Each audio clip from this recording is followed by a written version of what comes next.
ainda tem mais, amém? Mas o Senhor fará neste lugar essa noite, amém? Gente, pra gente não ultrapassar aqui, eu já quero chamar aqui o Leonardo do Jesuscope, que também eu falei durante muitos dias. Vocês podem sentar nesse momento. Na verdade, estenda suas mãos que nós vamos orar por ele. Pode se colocar de pé de novo. Pai, nós queremos te louvar, Senhor, te engrandecer por essa noite, pelo que o Senhor já tem feito neste lugar, ó Deus. Nós cremos que mais o Senhor tem para fazer aqui, ó Deus. Que o Senhor use o seu filho, ó Pai, para que seja um seu canal aqui nessa noite. Em nome de Jesus, ó Deus, que mais uma vez eu peço que os nossos corações venham ser como terra fértil nessa noite. E a palavra que semeada venha dar muitos e muitos frutos. Em nome de Jesus. Amém. Amém. Obrigado.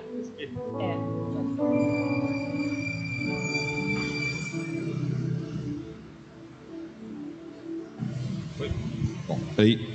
Boa noite. Pode sentar, fica à vontade. Muito bom.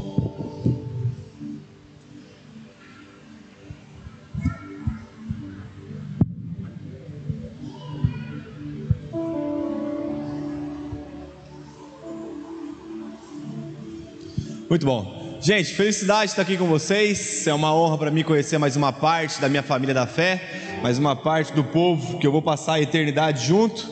Minha família em Cristo Jesus. Para quem não me conhece, meu nome é Leonardo, tenho 27 anos de idade, sou casado com a Ellen já faz 8 anos e agora pais do Teófilo, nosso primeiro filho, um bebê de 10 meses. Tem sido um tempo muito bom, incrível. Descobrir esse lado da paternidade também é uma experiência fantástica. E nós fazemos parte da família Jesuscope, somos responsáveis pelo setor do ensino da família Jesuscope. E é uma honra para a gente conhecer vocês. Estou muito feliz. Queria agradecer a todos pela confiança, aos líderes, aos pastores da casa.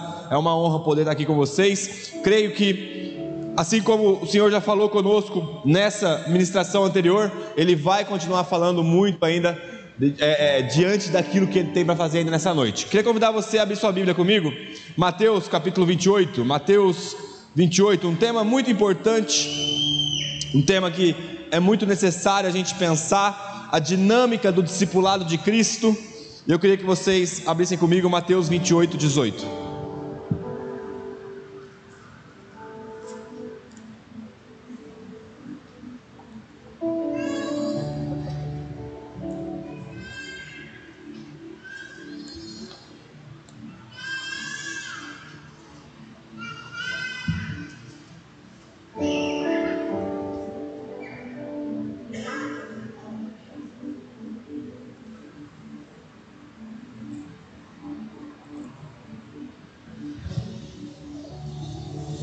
Mateus 28, 18, a Bíblia diz, eu estou usando a versão NAA, que é a Nova Almeida atualizada.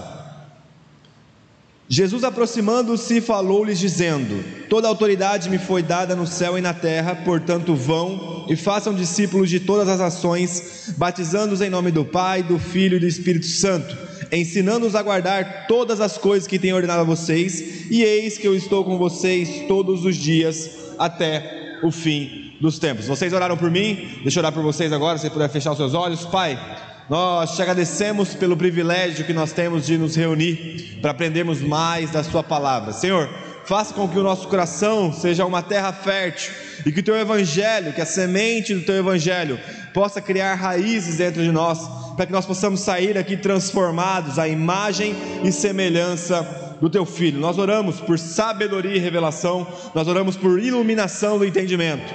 Pai, que não seja somente um alimento para o intelecto, mas que o nosso coração saia transformado aqui. Nos ensina a dinâmica de te seguir, nos ensina a dinâmica de auxiliar pessoas a seguirem ao Senhor. Esse é o nosso pedido, em nome de Jesus. Amém, amém e amém. Gente, é muito interessante que talvez você tenha 5 dias de cristão, 5 dias de crente, você já ouviu o termo que Jesus é o nosso Salvador. Então, todos nós aqui em algum momento já ouvimos aquela fala de que o Senhor te salva, Jesus te salva, só Ele pode te salvar. E de fato o Evangelho nos anuncia uma salvação gratuitamente em Cristo Jesus.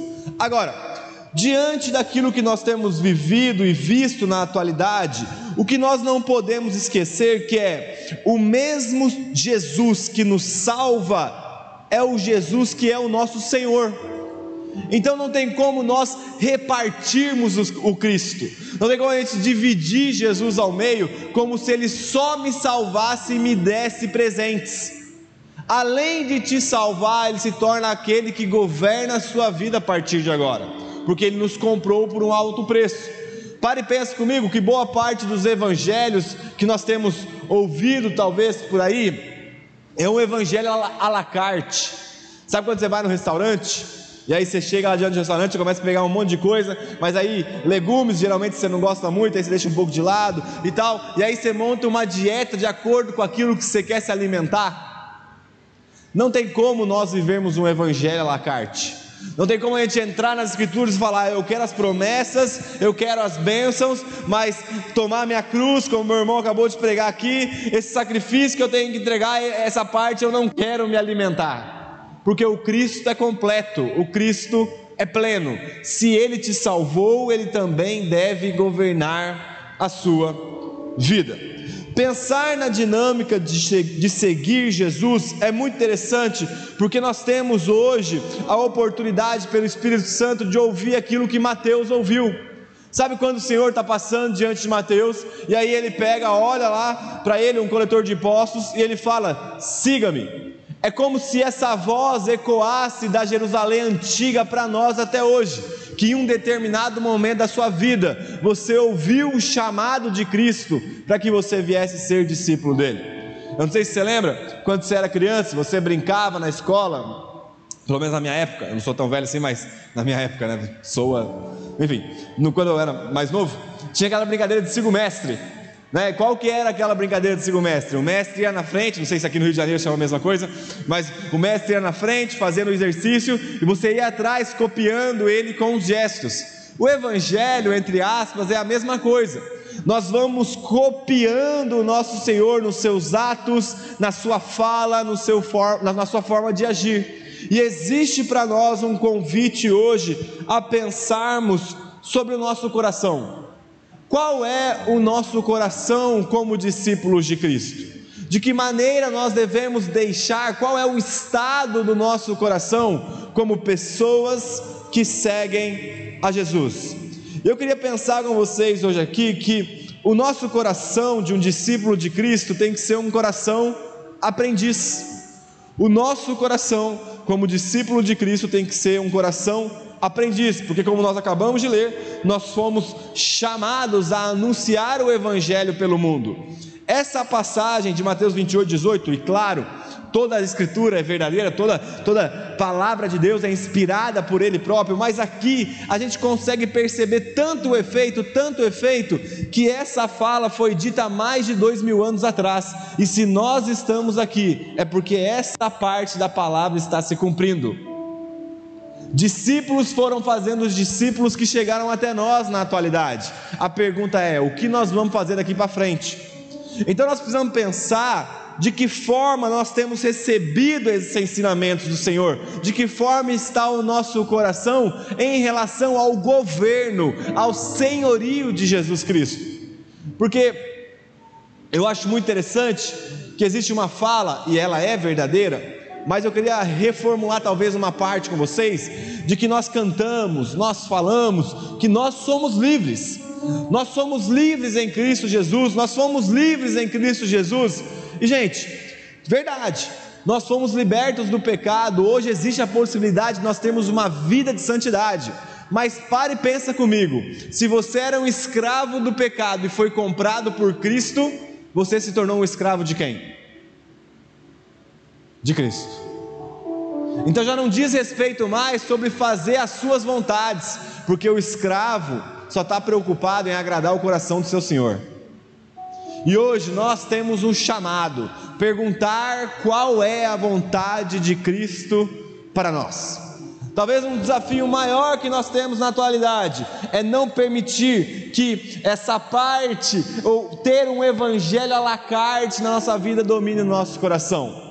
Paulo vai falar em Efésios capítulo 2, se você quiser só anotar que eu vou ler aqui, Efésios 2:1, Efésios 2:1, ele fala o seguinte: Ele lhes deu vida quando vocês estavam mortos em suas transgressões e pecados, nos quais vocês andaram no outro tempo, segundo o curso deste mundo, segundo o príncipe da potestade do ar, o espírito que agora atua nos filhos da desobediência.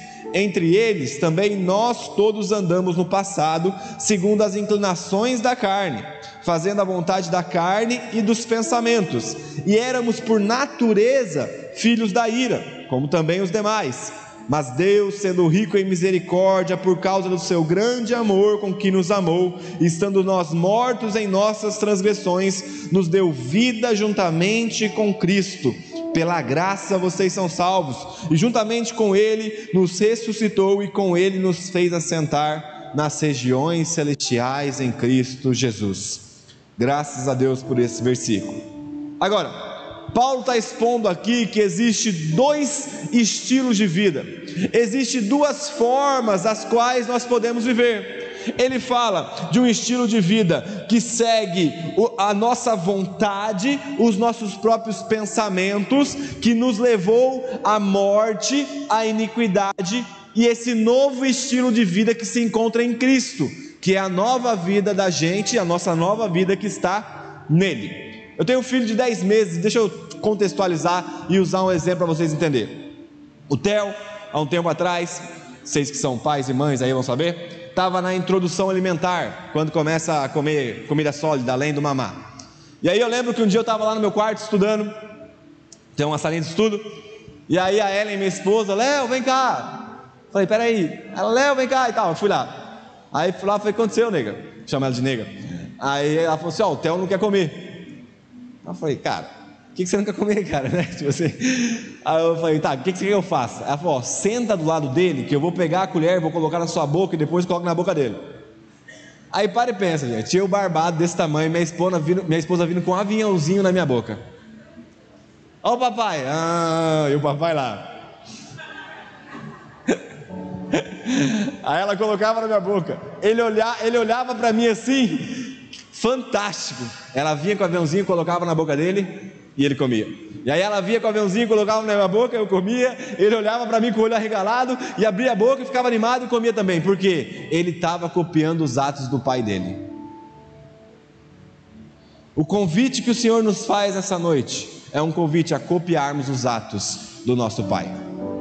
É um convite a copiarmos os atos do nosso Senhor, porque de fato não tem como você viver uma vida sem discipulado, porque todo ser humano é discipulado de alguma forma, seja pela forma errada ou seja pela forma correta, porque se você não tem Cristo como Senhor da sua vida, você tem o pecado e Ele te discipula de alguma forma. Então hoje o que nós precisamos aprender e pensar e aceitar esse convite de Jesus, que é o vem e segue-me. O que eu queria pensar com vocês, porque claro, nós temos muitas coisas para aprender com Jesus, inúmeras coisas que a gente tem para aprender com Jesus, mas eu queria focar com vocês em três áreas, em três convites que o Senhor nos faz para nós sermos de fato os seus seguidores. E o primeiro deles está em Lucas capítulo 6, versículo 27, Lucas 6, 27.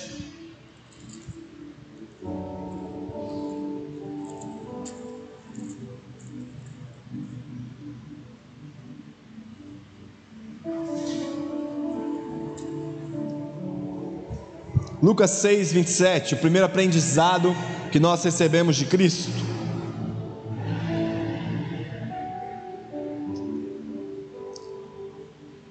Nós vamos ler uma boa porção das Escrituras. Lucas 6, 27, a Bíblia diz: Digo, porém, a vocês que me ouvem, amem os seus inimigos, façam o bem aos que odeiam vocês, abençoem aqueles que o amaldiçoam, orem pelos que maltratam vocês. Ao que lhe bate uma face, ofereça também a outra, e ao que lhe tirar a capa, deixe que leve também a túnica. Dê a todo o que lhe pedir alguma coisa, e se alguém levar o que é seu, não exija que seja devolvido. façam aos outros o mesmo que vocês querem que eles façam a vocês. Se vocês amam aqueles que os amam, que recompensa terão? Porque até os pecadores amam aqueles que os amam. Se fizerem o bem aos que lhes fazem o bem, que recompensa terão? Até os pecadores fazem isso. E se emprestam àqueles de quem esperam receber, que recompensa terão? Também os pecadores emprestam aos pecadores para receberem outro tanto. Vocês, porém, amem os seus inimigos, façam o bem e emprestem sem esperar nada em troca. Vocês terão uma grande recompensa e serão filhos do Altíssimo, pois Ele é bondoso até para com os ingratos e maus. Sejam misericordiosos, como também é misericordioso o Pai de vocês. E eu queria olhar com vocês esse primeiro aprendizado que o Senhor nos traz, que diz respeito a como nós nos relacionamos com o mundo. Já parou para pensar qual é a forma que você chega nos lugares? Quando você vai em qualquer ambiente que não é o ambiente da igreja, de que forma você chega naquele lugar? Como se você fosse um devedor, ou como se você fosse cobrar algo daquele lugar? Você vai para nutrir aquele lugar, ou você vai para arrancar algo daquele lugar? Deixa eu mostrar para vocês os verbos, ou então as características que Jesus usa nesse texto. Amem, façam o bem, abençoem, ofereça, dê, façam, emprestem, sejam misericordiosos. É muito interessante que a fala de Cristo diz respeito a muito mais do quanto nós vamos para entregar, do que o quanto nós vamos para receber. O pastor Josué Gonçalves, o pai do Douglas, conta uma história muito interessante. Uma professora da cidade de Bragança Paulista teve um concurso na cidade de professores, e aí era 300 professores concorrendo por algumas vagas, e quão mais bem colocado você fosse, você teria a oportunidade de escolher a escola que você queria trabalhar. E aí a mulher fez a prova, a mulher da igreja do pastor Josué Gonçalves, fez a prova, passou na prova em primeiro lugar. E aí ela chegou no pastor Josué e falou: pastor, deixa eu contar uma bênção para o senhor. Seguinte, 300 pessoas concorrendo por algumas vagas, eu passei em primeiro lugar e vou trabalhar na melhor escola da cidade. E aí o pastor Josué olhou para a cara dela com uma cara de ué, tipo assim, como assim? E aí ela falou: pastor, o senhor não ficou feliz com a bênção que eu recebi? Ela falou: não, eu fiquei, é que eu não entendi. Se você é a melhor professora, você não tinha que estar na pior escola da cidade? E aí eu pergunto para você, o que é ser abençoado? O que é ser alguém amado pelo Senhor? Porque talvez nós entendemos que bênção é receber algo, enquanto o nosso Senhor morreu se entregando por completo. E aí nós estamos colocando uma mentalidade extremamente egoísta e vaidosa no nosso coração e pedindo que Deus realize os nossos sonhos, enquanto o chamado é que a gente abandone os nossos sonhos para cumprir a vontade dEle. Compreenda que é sobre entregar, é sobre fazer o bem, é sobre abençoar e não ser abençoado. Porque, gente, o cristão, ele sai pleno de casa. Deixa eu falar uma coisa para vocês. Às vezes me dá desespero, nossa, quando eu ouço alguém falar assim: cara, eu tenho que sair para trabalhar, para eu trazer o pão para dentro de casa. E aí tem muito crente saindo de casa por causa da comida, enquanto o pai falou que o pão ele ia prover para a gente. Por que nós saímos de casa? Para cumprir o propósito pelo qual nós fomos chamados, porque senão daqui a pouco nós vamos ser escravos de pão, escravo de macarrão, escravo de feijão, escravo de arroz. Enquanto isso, o pai falou: eu vou prover, sai de casa para cumprir o propósito que eu estabeleci para cada um de vocês. Então o Evangelho diz respeito a uma compreensão de que nós estamos nesse mundo para nos entregar por completo. Spurgeon vai falar algo muito interessante, que ele jamais gostaria de morrer com uma coroa de ouro, no mundo onde o seu Senhor morreu com uma coroa de espinho. Presta atenção. Spurgeon vai falar que ele jamais gostaria de morrer com uma coroa de ouro, no mundo onde o seu Senhor morreu com uma coroa de espinho. Sabe, cara, a gente precisa reformular o nosso conceito em relação a como nós nos relacionamos com o mundo, em relação à forma que nós nos relacionamos com o não crente. Marcos capítulo 10, versículo 45 vai falar o seguinte: pois o próprio Filho do Homem não veio para ser servido, mas para servir e dar a sua vida em resgate por muitos. Eu não sei se você entendeu, mas quando nós estamos em Cristo, nós estamos satisfeitos nele. Quando eu tinha 18 anos de idade, meu pai me deu uma moto. Meu pai me deu uma moto de aniversário, 18 anos de idade. Eu lembro que eu tinha uma motinha. E aí, pensa, né? Um jovem adolescente, jovem adulto, com a moto, 18 anos de idade, feliz demais, gente. Motinha, era Bros, eu lembro na época. E aí, eu lembro que eu ia para a igreja, eu me converti entre os 17 e 18 anos de idade. Aí depois de um tempo comecei a namorar com a Ellen. A Ellen é filha do pastor da igreja, que eu me converti lá em Cambuí, Minas Gerais. E aí o que acontecia? Eu ia com a minha motinha buscar a Ellen. E aí, cara, para e pensa, um jovem com a motinha chegando na igreja e tal, com a filha do pastor, eu ficava, cara, né, enfim, estou sendo abençoado aqui.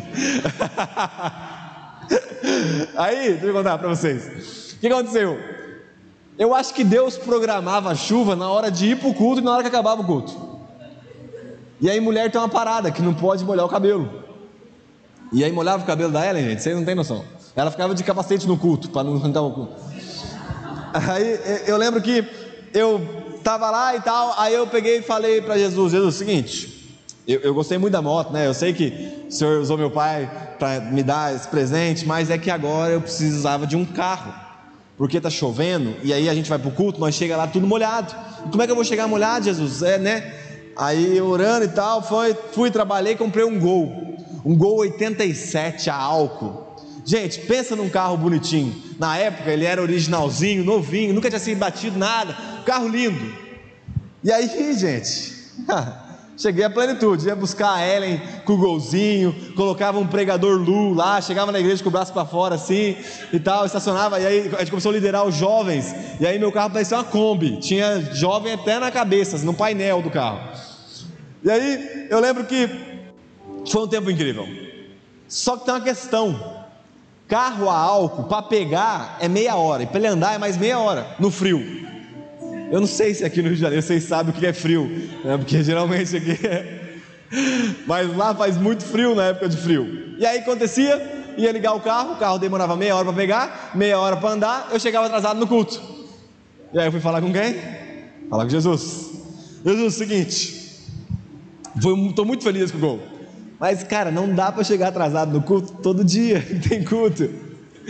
E aí orei e tal, fui lá, pedi. Aí eu lembro que eu comprei um Gol Bola, vinho, 96. E aí o carro tinha um apego emocional, porque meu pai tinha um igualzinho quando eu era criança. E aí o carro a gasolina, tudo certinho.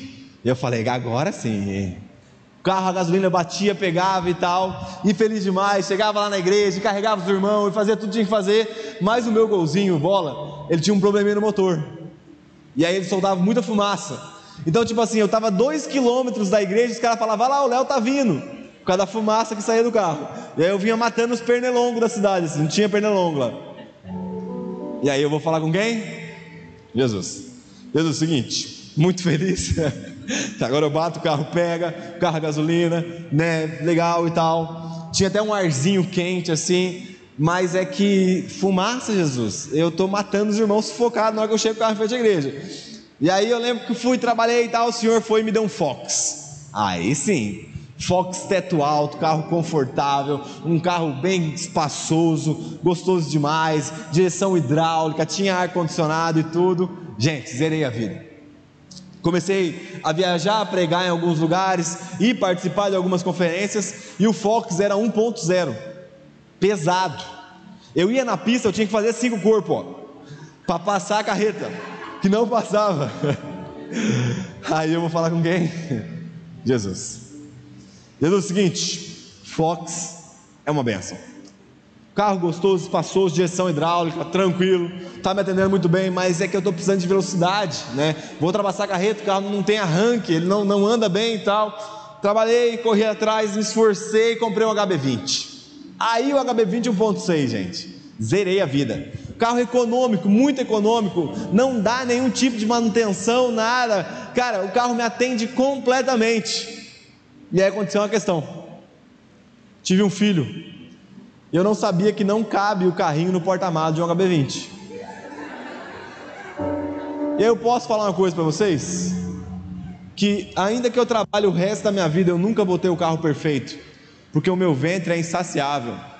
E eu pergunto para você, por que você sai da sua casa para trabalhar em prol do salário perfeito, da casa perfeita, enquanto nós estamos tornando escravos de coisas? Você entende que a moto não me supriu, que o HB20 não vai suprir, uma Ferrari nunca vai me suprir?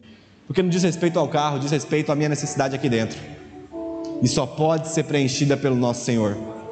E quando nós estamos preenchidos o suficiente, e quando a gente compreende que só Ele pode preencher o nosso coração, não é o melhor salário, não é a melhor casa, não é o melhor emprego, não é o melhor nada disso, ainda que isso seja importante, não estou desvalorizando, mas quando nós compreendemos que é Ele que nos preenche, nós podemos sair por aí entregando a nossa vida pelo benefício dos outros. Primeiro aprendizado que ele nos traz diz respeito a como nós nos relacionamos com o mundo. Alistair McGrath, um apologeta muito conhecido, vai falar o seguinte: Jesus é a própria encarnação daquilo para o que fomos feitos, do fim para o qual nós fomos chamados. Você não sabe o seu propósito? Deixa eu falar para vocês aqui agora o propósito de vocês: serem pessoas semelhantes a Cristo.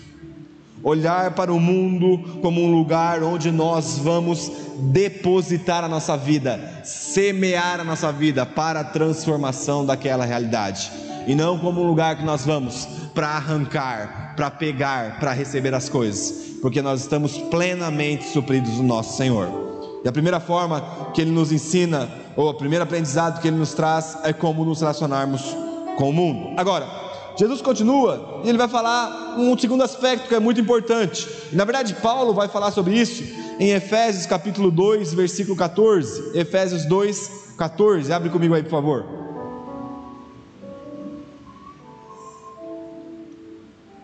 Efésios 2, 14. A Bíblia diz: porque Ele é a nossa paz, de dois povos Ele fez um só, na sua carne derrubou a parede de separação que estava no meio, a inimizade. Cristo aboliu a lei dos mandamentos nas formas de ordenanças, para que dos dois criasse em si uma nova humanidade, fazendo a paz, e reconciliasse ambos em um só corpo com Deus, por meio da cruz, destruindo a inimizade por meio dela. Se o primeiro aprendizado que o Senhor nos traz diz respeito a como nós nos relacionamos com o mundo, o segundo aprendizado que o Senhor quer nos trazer é como nós nos relacionamos com a igreja. Presta atenção que Paulo está falando aqui em Efésios de dois povos, que diz respeito aos judeus e aos gentios. Gente, eu não sei se você sabe, mas a nação de Israel é uma nação bem seletiva. Tanto que a palavra gentil, radical, ou o termo gentil vem de gentinha, né? Gentinha, como se essa gentinha aí. Para eles, para os judeus, eles são a nação escolhida por Deus, de fato eles são, e o resto das nações são gentinhas, como se eles nos considerassem pessoas, talvez de menor valor, entre aspas. Então o que Paulo está nos falando em Efésios é que em Cristo essa parede de inimizade foi quebrada. Não importa se você é judeu, se você é gentil, se você é mulher, se você é homem, se você é negro, se você é branco, se você é milionário, se você é pobre, agora todos nós somos um em Cristo Jesus. Nós precisamos compreender que a reunião dos santos é sagrada. Por vezes nós usamos o termo de que o meu corpo é sagrado porque é templo do Espírito Santo, mas o que Paulo vai falar em 1 Coríntios é que nós somos morada do Espírito Santo. E é muito interessante que Paulo continua falando que aquele que destruir a morada do Espírito, que somos nós, Deus vai destruir. Então a forma como nós nos relacionamos com a igreja é uma forma santa. Gente, presta atenção, Deus não está preocupado com isso aqui, com a cadeira que você está sentado. Deus não está preocupado com o teclado que o irmão está tocando. Deus não está preocupado com o microfone. Deus não está preocupado com nada disso. O que Ele está preocupado é se de fato nós estamos sendo um só povo. porque o Espírito habita no nosso meio. Então, quando nós pensarmos união da igreja, tem que ser algo santo. Pare e pense comigo. E é um exemplo até que o Douglas dá muito quando ele vai explicar sobre essa questão. Ele sempre fala, o Douglas tem um irmão, e eu vou tomar como se fosse um exemplo meu, mas é um exemplo que ele fala muito, tá? Eu tenho um irmão, ele tem 18 anos de idade, está fazendo 18 agora. Supomos que, ele chama Júlio, supomos que o Júlio foi para a faculdade. E aí o Júlio foi para a faculdade, e aí o Júlio não voltou no dia. Aí o Júlio deu 10h30, 11 horas da noite, o Júlio não chegou em casa. E aí eu falo, beleza, já que o Júlio aparece aí, eu durmo. Aí passa um dia, nada do Júlio, passa 2 dias, nada do Júlio, 3 dias, eu falo, não, já que ele aparece, daqui uns 5 dias eu ligo para ele. 4 dias e nada do Júlio, 5 dias e nada do Júlio. Você acha que essa seria uma atitude normal de um irmão? Eu te pergunto, por que nós não estamos correndo atrás das pessoas que já passaram por essas cadeiras, que também são nossos irmãos em Cristo? Eu ouso dizer que o vínculo que nós temos em Cristo é infinitamente, repito, infinitamente maior do que o meu vínculo biológico com o meu irmão, porque é um vínculo eterno. Então a forma como nós nos relacionamos com a igreja é uma forma de responsabilidade, é uma forma de a gente entender que a edificação não é do púlpito para o povo, mas de nós para nós, da família para a família. Cara, nós precisamos ressignificar ou enxergar novamente o que é ser igreja, gente. Eu peguei Covid agora, sei lá, começo do ano, janeiro. E aí, a Ellen pegou primeiro, aí ela passou para mim, acabou que até o Theo teve Covid. E eu lembro que eu tomei a vacina, tudo certinho, fui vacinado, tanto eu quanto ela, ele não, porque ele não tinha idade ainda para isso, porque é um bebê. E aí, eu tive todos os sintomas possíveis, assim, tipo, sério, febre, falta de ar, tudo. E aí a gente tem um amigo lá da igreja, que é médico da igreja inteira, que é o Johnny. E aí eu lembro que eu liguei pro Johnny e falei, Johnny, seguinte, deu positivo Covid, o que eu faço? Ele falou, Léo, controla a febre, hidrata, come bastante, vida que segue, fala pra Ellen amamentar o Theo de máscara e vai dar tudo certo. Vai me falando, beleza. Começou assim, eu com febre de noite, eu tomando remédio e tal. Chegou uma hora, gente, que começou a dar falta de ar. E é muito louco, porque eu moro num apartamento, e o apartamento é alto. Eu abri a janela e eu puxava o ar não vinha. E ali sério, acho que foi o mais próximo, sem brincadeira, do sentimento de morte que eu tive na minha vida. Começou de madrugada, falta de ar, não respirava direito. Amanheceu, eu liguei para ele e falei, Johnny, seguinte, tá faltando meu ar, cara, tá faltando muito meu ar. Ele falou, faz o seguinte, tem um aparelhinho de saturação, que você mede a saturação do pulmão. E aí eu peguei, arrumei um aparelho, continuei e tal, passou mais um pouco, a falta de ar voltou, eu coloquei. E aí ele falou para mim, Léo, se abaixar mais você tem que ir pro hospital, cara. Se abaixar mais você tem que ir pro hospital. Eu lembro que ali eu comecei a pensar assim, cara, eu vou morrer, velho. Eu vou morrer. E aí a Ellen do lado andava igual uma maluca assim, com o Theo no colo, e eu lá no sofá, você gosta de respirar direito. E a Ellen desesperada, e eu falei assim, nega, eu acho que eu vou morrer. Mano, não é querer me matar ali na hora, se você não morre eu te mato. Mas aí ela ficou, para de falar besteira, não sei o que. Mas é muito louco como o conceito correto de igreja, a forma como nós nos relacionamos com a igreja, dá tranquilidade pra gente. Porque eu lembro que a frase da Ellen foi o seguinte, não brinca com isso porque você tem um filho para criar. E cara, aquele momento me levou a uma reflexão tão profunda, que eu parei para pensar assim, cara, a minha morte não está na mão do destino, a minha morte está na mão de Deus, e se Ele quiser me levar, eu tenho certeza que Ele vai levantar outra figura paterna para cuidar do Theo, no meio da igreja, porque nós somos essa família. Quantos pais tem aqui? Gente, presta atenção, vocês não são pais só dos seus filhos biológicos, vocês são pais de toda criança que está aqui nessa igreja. Mães, vocês que estão nesse lugar, vocês não são mães somente dos seus filhos biológicos, vocês são mães de toda criança que está nessa igreja, porque o nosso vínculo em Cristo é infinitamente superior ao nosso vínculo biológico. Então nós precisamos entender que ainda que eu tivesse morrido, eu tinha certeza que o Arthur, que o Douglas, que o Tiago, que o Wesley, que o Robson, seja lá quem for na igreja, poderia realizar um papel de pai na vida do Theo, porque o Senhor nos deu uma família para viver. Só que a questão é que muitas vezes a gente se reúne para receber a bênção e ir embora. A gente acha que isso aqui é como se fosse um baile, uma rave, que a gente vem para curtir e depois a gente sai daqui para viver a nossa vida. Enquanto nós precisamos entender que essa reunião para o Senhor é algo santo, é algo sagrado.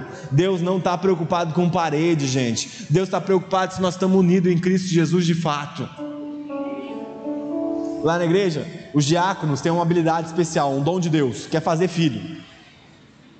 Não, sério, assim, na diaconia, o que não está com o bebê está grávida, ou já tem 2, 3 filhos lá. Aí o que acontece? Reunião de liderança, fica uma creche lá, né, também, do lado. E aí tá lá, a criança tá tudo brincando. Aí começa a brigar. Os pais escutam, não sei o que. Um pai, levanta da mesa, vai lá e corrige o filho de todo mundo. Por quê? Porque também é filho dele. O Albieri, que é um irmão muito querido que a gente tinha lá na igreja, ele chegou na nossa comunidade já com leucemia. E nos últimos dias da vida dele, ele ligou para o Douglas, a gente estava numa viagem, e aí ele ligou para o Douglas e falou assim: Douglas, cara, minha vida já era, estava internado, estava já realmente despedindo, o médico falou. E aí ele falou: Douglas, eu queria te agradecer por você ter recebido a gente na sua igreja, recebido minha família e tudo mais. E eu queria pedir, cara, que você cuidasse da minha esposa, que você cuidasse dos meus filhos, porque eu vou indo estar com o senhor. Eu lembro que o Douglas falou assim: cara, a partir de agora, a sua esposa é a nossa esposa, seus filhos são os nossos filhos, porque nós temos um vínculo que é superior ao vínculo biológico. A forma da gente se relacionar nesse lugar, a forma como nós nos relacionamos com a igreja, é algo santo, é algo sagrado. Nós temos responsabilidades uns com os outros e precisamos compreender isso. Cada pessoa que está andando do seu lado, cada discípulo que você está gerando para Cristo, cara, é alguém que você tem uma aliança, é alguém que nós somos chamados a assumir responsabilidade.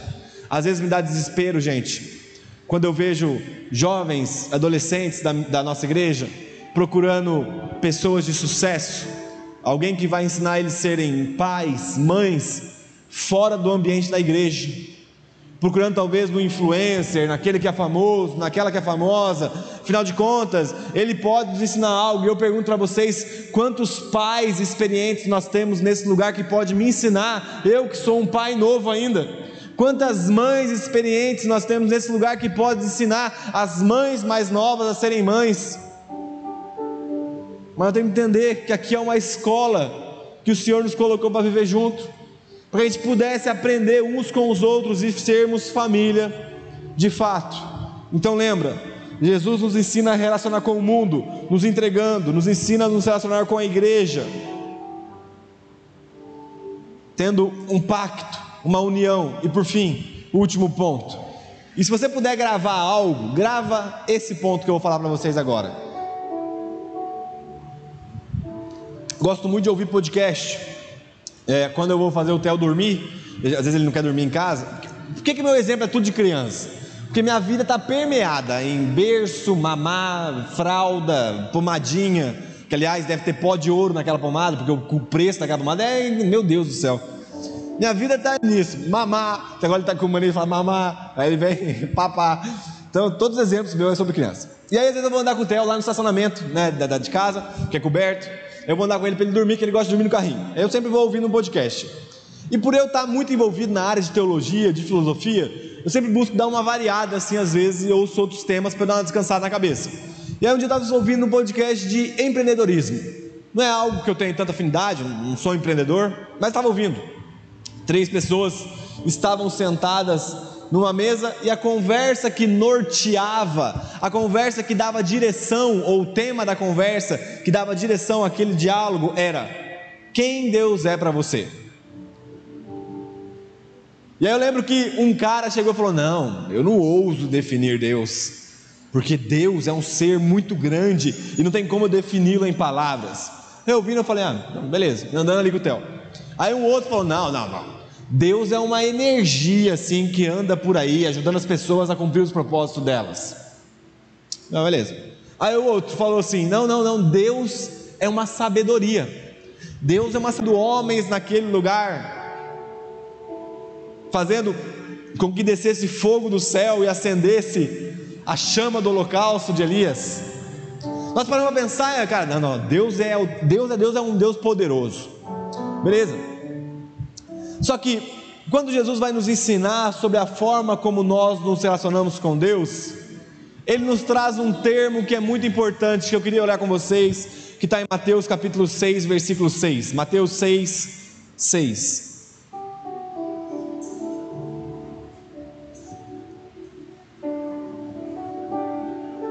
A Bíblia diz: Jesus falando com os seus discípulos: mas ao orar, entre no seu quarto e fechada a porta, ore ao seu Pai que está em secreto, e o seu Pai que vem em secreto lhe dará recompensa. E orando, não usem vãs repetições como os gentios, porque eles pensam que por muito falar serão ouvidos. Não sejam, portanto, como eles, porque o Pai de vocês sabem o que vocês precisam antes mesmo de lhes pedirem. Portanto, orem assim: Pai Nosso. Se Jesus nos ensina a nos relacionarmos com o mundo, Jesus nos ensina a nos relacionarmos com a igreja, o último aprendizado que nós vamos pensar nessa noite é a forma como Jesus nos ensinou a nos relacionar com Deus. Não é um Deus que está irado, não é um Deus que tem um martelo para bater na cabeça daquele que peca, não, é um Deus que é o nosso Pai. Agora presta atenção que eu vou te dizer, boa parte do Brasil e praticamente a nação toda é uma nação órfã. Cara, são inúmeras pessoas que não têm o nome do pai na certidão de nascimento, porque infelizmente a paternidade no Brasil foi manchada em algum aspecto. Eu queria só, abrindo parênteses aqui, pensar nas nossas responsabilidades. Vocês pais que estão nesse ambiente, você tem a responsabilidade de refletir quem Deus é para o seu filho, como um pai. Fecha parênteses. Deus é pai, mas Ele não é como o nosso pai terreno, porque automaticamente quando nós pensamos sobre pai, vem a imagem de alguém. Supomos que seu pai foi um pai violento, foi um pai rude, e aí você vai imprimir isso em Deus, e sempre você vai estar com medo de Deus quando você errar. Ou supomos que você tem um pai ausente, um pai que nunca cuidou de você, que nunca teve presente, um pai que nunca deu nenhum tipo de acesso ou auxílio. Quando você vai pensar em Deus, você pensa que Ele te abandonou e que Ele nunca está com você. Eu tive um pai, graças a Deus, meus pais são casados há 30 anos, meu pai é fantástico, incrível, eu amo meu pai, me inspiro nele, a maior referência de pai que eu tenho para minha vida é o meu pai. Agora, ainda assim o meu pai, por ser falho, errou comigo em muitos aspectos, e eu vou errar com o Theo, é certeza. Agora deixa eu falar uma coisa para vocês, o nosso Pai Celestial não é definido pelas nossas experiências, mas por aquilo que Ele diz sobre si mesmo. O que a Bíblia está falando, ou o que Jesus está falando, que a sua necessidade, antes de ser falada, Ele já sabe, e Ele vai cuidar da gente. A forma como nós nos relacionamos com Deus é uma forma íntima, gente, é uma forma de filhos. Esse aprendizado que Ele nos traz é tão importante, porque nós temos que entender que Deus para nós é um Deus poderoso, sim, é um Deus muito forte, sim, mas se nós pudéssemos definir Deus em uma palavra, era Pai. Você não quer errar o nome de Deus? Entra no seu quarto e fala: Pai, em nome de Jesus. Se alguém te perguntar quem que Deus é para você, você fala: Ele é o meu Pai. Porque é muito louco, nós ouvimos o Evangelho, como eu disse lá no início, inimigos de Deus, mas agora que por meio de Cristo, nós fomos restituídos como filhos de Deus. Nós só vamos conseguir gerar discípulos que são de fato discípulos de Cristo, quando nós entendermos que nós estamos cuidando dos filhos de Deus, quando nós entendermos que independente do que nós façamos, nós somos filhos de Deus. Você pode pensar: Léo, mas é que eu peco. Uai, irmão, o Theo hoje com 10, 11 meses erra, e nem por causa disso ele deixou de ser meu filho. Ele vai ser corrigido, mas ele não deixou de ser meu filho. A correção é em amor, A correção é visando uma transformação. Então as dificuldades que você passa na sua vida por conta do pecado, não se preocupa, não é dificuldade para destruição, para punição, é uma dificuldade para transformação do seu caráter, porque o Pai te ama. Não sei se você entendeu, mas é que tipo assim, Deus te ama. 1 João capítulo 3, versículo 1 vai falar o seguinte: vejam que grande amor o Pai tem nos concedido, a ponto de sermos chamados filhos de Deus, e de fato, somos filhos de Deus. A forma como nós nos relacionamos com Deus é através da sua paternidade. Gente, e eu termino aqui. Se você puder sair com algo em mente, saia daqui entendendo que Deus é teu Pai, cara. Porque não adianta nós vivermos, e a mensagem que o irmão pregou antes aqui é extremamente conectada com essa. Não adianta nós sairmos por aí gerando religiosos que têm medo de se aproximar de Deus, como se Deus fosse uma pessoa má que quer te punir. Nós temos que sair por aí falando: cara, você não sabe o quão amado pelo Pai você foi, e você errou, você precisa ser transformado, mas Ele está de braços abertos esperando vocês. Gente, entenda que o vem e segue-me ecoa até hoje para nós, seja aqui no Rio de Janeiro, seja lá em São Paulo, seja onde for, a voz do Senhor vem e me segue ecoa até a atualidade. É um convite que nós somos chamados a responder. Eu termino perguntando para vocês: de que forma você tem se relacionado com Deus? E de que forma você tem se relacionado com os filhos de Deus?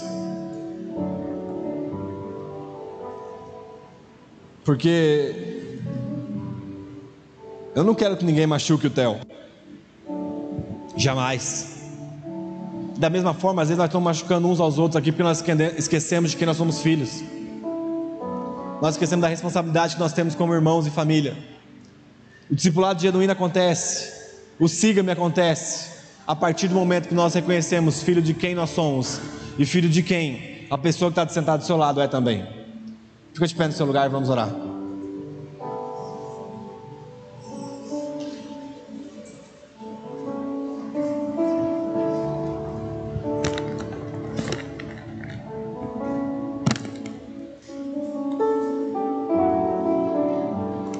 Se você puder fechar seus olhos.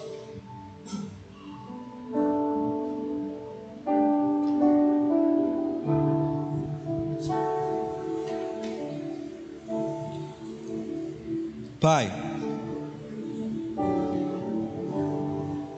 eis-nos aqui reunidos, Senhor, homens e mulheres, filhos e filhas, que por meio de Cristo pode te chamar de Pai. Pai, nós queremos te pedir, renova a nossa mentalidade como filhos, como discípulos do teu Filho amado. Coloca dentro de nós a plenitude de Cristo, para que nós possamos sair daqui entregando a nossa vida para a transformação do mundo. Coloca dentro de nós também o senso de responsabilidade que nós temos como igreja, uns com os outros, compreendendo que o vínculo que está em Cristo é infinitamente superior ao nosso vínculo biológico. Espírito Santo, eu oro por revelação de que a nossa unidade é santa, de que nós não podemos destruir aquilo que é sagrado para o Senhor. Ajuda-nos, Senhor, nos ensina a sermos responsáveis uns pelos outros. Mas acima de tudo, Pai, nós queremos orar por uma consciência de que nós somos teus filhos. Boa parte da nossa inquietação vem da falta de sabermos de quem nós somos filhos. Então nós clamamos: revela o teu amor a nós, Senhor. Imprime dentro do nosso coração que nós fomos adotados, que nós fomos comprados por um alto preço, que nós recebemos um novo Pai, uma nova família, um novo propósito. E ajuda-nos, Senhor, a viver essa realidade. Ajuda-nos, Jesus. Ajuda-nos, Jesus, a seguir os seus passos. Nós queremos ser discípulos que copiam o Senhor 100%. Eu oro por isso, Pai, em nome de Jesus. Em nome de Jesus.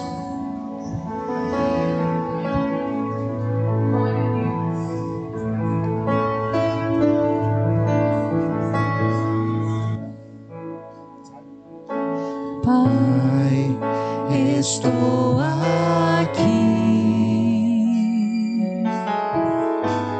Olha para mim, desesperado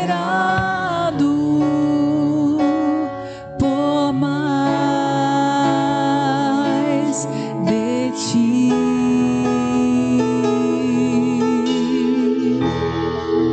A tua presença é o meu sustento. A tua palavra, meu alimento, preciso ouvir a tua voz dizendo assim: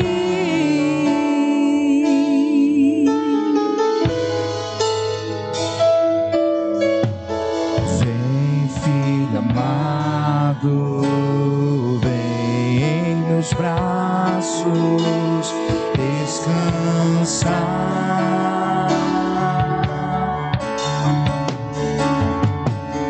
E bem seguro te conduzirei ao meu altar. Ali falarei contigo, com meu amor te envolverei. Quero olhar em teus olhos, tuas feridas sararei. Vem, filho amado, vem como estás.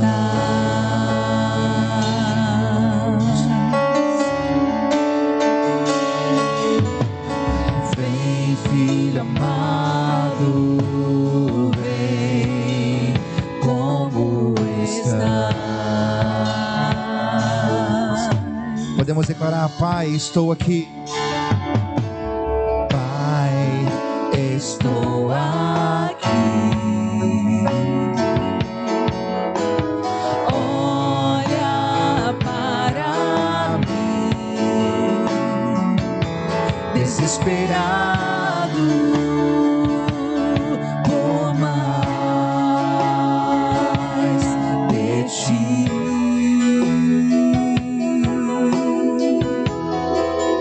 A tua presença é o meu sustento, a tua palavra, meu alimento, preciso ouvir a tua voz dizendo assim: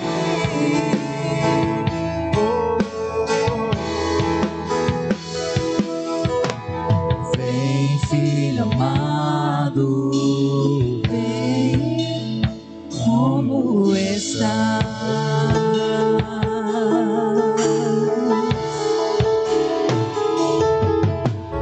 Vem, filho amado, vem como estás. Vem, filha amada, vem, filha amada. Vem, filho amado, vem como estás. Vem, filho amado, vem como estás. Vem, filho amado,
Deus. Obrigado, Pai. Obrigado, Pai. Obrigado, Pai.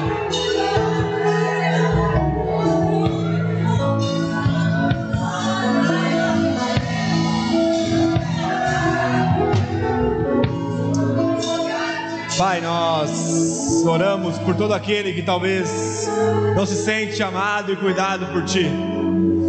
Nós oramos para que o Teu Espírito batize cada pessoa que está nesse lugar com o Teu santo amor. Que o órfão possa encontrar conforto. Que aquele que tem o sentimento de abandonado possa encontrar em Ti alguém que o ama. Que nós possamos sair daqui, Senhor, com a revelação do Evangelho, de que nós somos chamados a sermos Seus filhos. Que a circunstância, que o nosso sentimento, que as preocupações não roube essa nossa identidade. Batiza-nos com o Teu amor, Senhor. Batiza-nos com o Teu amor, Senhor.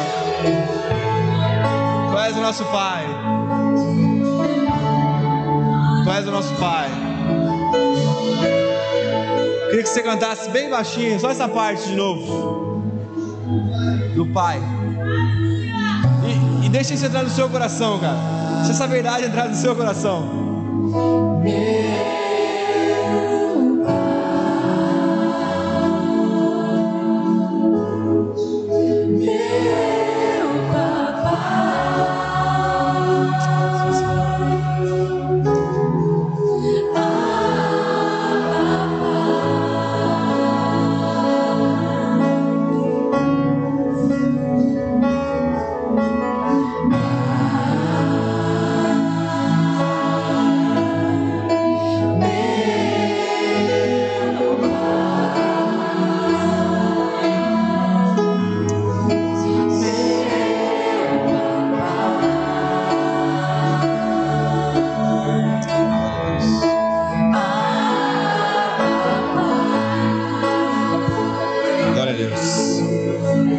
Deixa eu só contar uma última coisa para vocês. Eu lembro que a gente tentou por muitos anos, por muito tempo, alguns meses, a termos filhos. A gente tem esse sonho. E aí teve algumas dificuldades no início, algo comum, tinha alguns pequenos detalhes no corpo dela. E aí eu lembro que a gente fazia o teste, dava negativo, a gente ficava triste, enfim. E aí por um tempo o ciclo dela deu uma atrasada. Eu falei, nega, vamos esperar, porque depois você vai ficar triste, eu vou ficar triste, enfim, espera. A gente esperou assim, aí ela falou, Léo, tem que fazer, cara, vamos fazer o teste. Eu lembro que eu fui na farmácia, comprei o teste, aquele de palitinho, e aí ela não estava conseguindo segurar, não estava fazendo xixi à noite. Ela ia no banheiro 2, 3 vezes. E aí um dia, 2 horas da manhã, eu dormindo, ela dormindo no auge da pandemia, no auge mesmo da pandemia. Aí ela vai, levanta, eu nem vi ela levantando, foi no banheiro, foi lá, né, usou o palitinho. E aí ela voltou correndo no quarto, assim, com a mão tremendo, com o palitinho, e falou, Léo, deu positivo. E a primeira coisa que vem na minha cabeça é o quê? Covid. Mas não era Covid. E aí eu lembro que eu levantei assim, gente, 2h30 da manhã. E aí eu levantei assim e tal, e eu falei, nossa, cara, ela tá grávida. Gente, foi 2h30 da manhã, 3 horas, a gente descobriu, a gente deitou na cama e para e pensa. Não, a gente ficou pensando a noite inteira. Se for menino, não, se for menino o quarto vai ser assim. A gente não sabia, lógico, acabar de descobrir. Se for menina, não, se for menina o quarto vai ser assim e tal e tal. E aí eu lembro que eu dormi pensando, cara, você pai.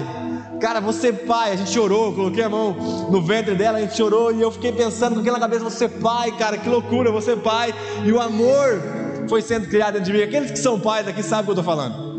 Eu lembro que eu levantei no outro dia cedo para orar, que eu tenho meu período de intimidade com Deus pela manhã. Fui fazer meu café pensando, cara, você é pai, velho. Você é pai. Fiz meu café, coloquei meu café, fui lá pro meu quartinho de oração, coloquei o café, pensando, você é pai, você é pai. Que loucura, você é pai. Eu lembro que eu dei um pause, e aí eu fechei meus olhos e falei, pai, em nome de Jesus. Gente, talvez foi a experiência mais profunda que eu tive com o Espírito Santo na minha vida. Foi quando eu pude sentir uma fração do amor de um pai por um filho. Ali eu não tinha visto o rosto do Theo, eu nem sabia que era o Theo, mas eu já amava ele de forma incondicional. E eu posso falar uma coisa para vocês: o amor de Deus comparado ao meu pelo meu filho é infinitamente maior.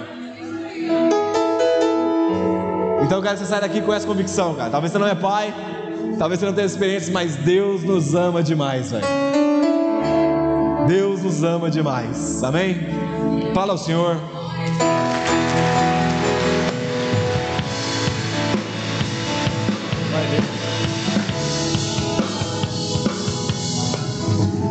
Glória a Deus. Senta um minutinho só, por favor. Pedir licença.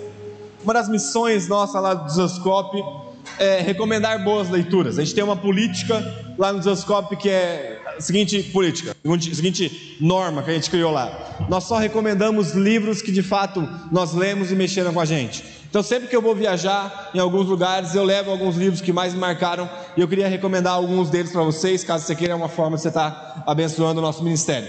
Eu trouxe O Reino de Ponta Cabeça, que é um livro clássico lá do Desascope. É um livro que vai tratar do aspecto do reino de Deus, no que diz respeito ao governo, ao aspecto social, ao aspecto cultural. Então é um livro que volta lá na Palestina Antiga e começa a explicar os pontos de conexão entre o anúncio de Cristo do governo do Pai e a realidade que os discípulos estavam vivendo naquela localidade. Então, se você quer aprender um pouco mais sobre o reino de Deus, eu recomendo esse livro para vocês, sem dúvidas. A gente trouxe também esse aqui, Deus Te Fez de Propósito, que é um lançamento do Douglas com o Thiago Marques, lá da igreja, que vai falar sobre o propósito pelo qual nós fomos criados, que é sermos filhos de Deus, sacerdotes do Deus Altíssimo. Então, se você gosta dessa área de missão, de propósito, de chamado, de vocação, você tem dúvida em relação ao seu propósito, eu queria recomendar para você esse livro, até porque ele tem atividades práticas que vai te auxiliar. A gente trouxe também esse aqui, O Custo do Discipulado, que eu sou suspeito para falar do Jonas Madureira. Talvez é um dos maiores referenciais que eu tenho para minha vida. Ele vai tratar nesse livro o aspecto do discipulado, que é um ato de seguir a Cristo Jesus e de auxiliar pessoas, auxiliar a minha família a seguirem a Cristo Jesus. Então é um livro muito interessante. A gente trouxe também as nossas Bíblias, que aliás é muito bonita. A gente trouxe essa aqui tem uma profecia em cima dela. Vocês estão preparados para receber a profecia? Dizem que o varão que dá para a varoa casa com ele. Então já fica ligado aí. Nem que seja para você, namorada, dá para o seu namorado e vê se dá um toque para ele, tá? Então, esses são os nossos materiais que a gente trouxe para abençoar vocês. Gente, obrigado, foi muito bom ter esse tempo com vocês. Amanhã tem mais. E é isso aí, valeu.